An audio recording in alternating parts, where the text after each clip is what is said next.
If you've played the Psyker class enough in Darktide to unlock the staffs, you probably already know they're really cool. But there's just so many times in my experience where they felt completely useless. Maybe you've stopped using a certain staff because you also had a bad experience with it and feel like it's more trouble than it's worth. Hopefully, after watching this video, you might pick up a staff that you hate and try it again. I'm not going to be getting into detailed stats or anything like that about these weapons. I'm really just going to be talking about how they perform in general, like the strengths and weaknesses, and whether or not you should use them based on your playstyle. Hopefully this video can help you see the limits of each staff so you know what your weapon is capable of. With that quick intro out of the way, let's start with the Trauma Staff. I really feel like this staff is just way underappreciated. I've heard a lot of people say as soon as they unlock their next staff that they just never pick up the Trauma Staff again, which is honestly totally unfair to the Trauma Staff in my opinion. What I feel has earned this staff a reputation like this is most importantly the amount of peril gained per charged attack. You can only use 2 completely charged secondary attacks before your peril meter is too full to continue using the staff. That plus the blast is hard to line up with a group of enemies sometimes, especially when you're under pressure, and even then it might not even kill them outright, instead only staggering them or knocking them over. But that's actually one of the huge strengths of the Trauma Staff. What this staff excels at over anything is crowd control and staggering. It can kill about 6 to 7 tightly grouped up enemies, but like I said, outright killing hordes isn't its main strength. While a charged attack can only kill a small amount of enemies, it can knock over poxwalkers and stagger the stronger drag and melee scab units who are up to 5 meters away from the blast. What this does is create a giant gap in a crowd of poxwalkers and can stagger a large group of the tougher melee units, which makes it a lot easier to clear. Even with only 2 charges from your staff, hordes can be left either on the ground or staggered, making them easy kills. Another trick I like to use with the Trauma Staff is actually using it in melee range. While you're fighting, you can quickly switch to the staff, charge it to about 10% and fire it off. You can do this to either stagger a group of melee units you're fighting or at a group of ranged units that are about to shoot you. This usually doesn't kill enemies outright, but it can give you an opening to fight them or avoid taking damage. The next staff I'll be talking about is the Voidstrike Staff. This staff is probably the most popular Psyker staff right now, and for good reason, since it's extremely versatile and good in pretty much any situation. If the ranger on your team isn't taking care of their ranged units, you can kill them from a distance.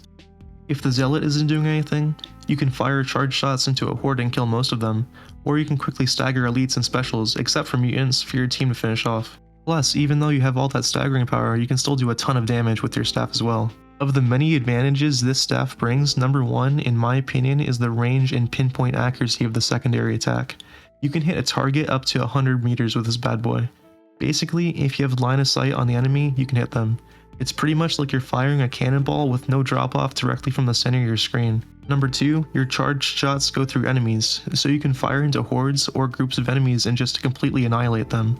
Keep in mind, depending on how much you charge your staff, it might not go through certain enemies. Usually, armored enemies can stop the projectile, but the Mauler and Crusher in particular will always stop it. Another thing this staff does well is having decent AoE stagger and damage to enemies near the blast radius, which makes it somewhat viable for crowd control. Now it's time to talk about the Surge Force staff, which is my personal favorite. I've seen a lot of people be disappointed with the staff, and I do see where they're coming from since it really doesn't have the killing potential or crowd control that the other staffs bring. What this staff can do, however, is stun pretty much any enemy except for monstrosities for a short time. Poxbursters, hounds, ogrins, ragers, mutants, basically anything you would need to stun, you can stun with this thing. Although it doesn't really do a ton of damage to individual targets, the main strength of this staff is to support your team so that they have breathing room to deal with the threats. Another big strength of this staff is the unexpectedly long range of the charged attack, which is great for helping your teammate with tough enemies from afar without putting yourself in harm's way. The charged attack also arcs to groups of enemies, which stuns and deals damage to everyone that gets hit. A useful way to take advantage of this is to charge up your staff and hit a group of enemies behind cover. This can kill them, but otherwise it forces them out of cover, which leaves them super vulnerable and easy to finish off. Alright, now it's time for the Purgatus Staff. Now this is a pretty popular staff. I've seen a lot of people using it and talking about it, but personally I don't think it's all that great. This staff really excels at one thing, and that's horde clearing. It literally melts hordes while staggering them so they stay at a distance. While it doesn't do crazy damage per hit, the damage quickly adds up and gets the job done. This staff does more damage the more it's charged, but even if you don't have time to charge your staff, the primary attack comes out really fast while still having the same range and stagger to clear a horde. The range of this staff is surprisingly generous. You can hit and stagger targets up to 50 meters away with both the primary and secondary attack. Even with the 50 meter range however, there are going to be times where you're not able to hit enemies at a distance. And being a Psyker, it can be really hard to close the distance since you have really low health and toughness. Another thing I really don't like about this staff is while it can stagger hordes very well, it sucks at staggering specials and elites, which are really the ones I care about staggering the most. Also, if your target has any armor at all, this staff has horrible armor penetration and even flak armor can be a challenge. Don't even try this on Carapace, there's basically no point. Overall, in my opinion, this staff is really only good for horde clearing, but I have a melee weapon for that, so to me the Purgatus Staff is kind of pointless. Especially since Zealots are likely to bring the Flamer, which does what this staff does, but better. Also, I prefer the utility of other staffs to what this staff can do. So that was my quick guide to the staffs of Darktide. Like I said, I didn't really focus on the small details, I really just wanted this to be a short overview of what I think about these staffs. If you have any opinions of your own, I would love to hear them, especially since I don't really consider myself to be great at this game. Also, it would mean a lot if you would like the video. And I don't normally make videos like this, but I will probably make a few more of these in the future, so subscribe if you would like to see more.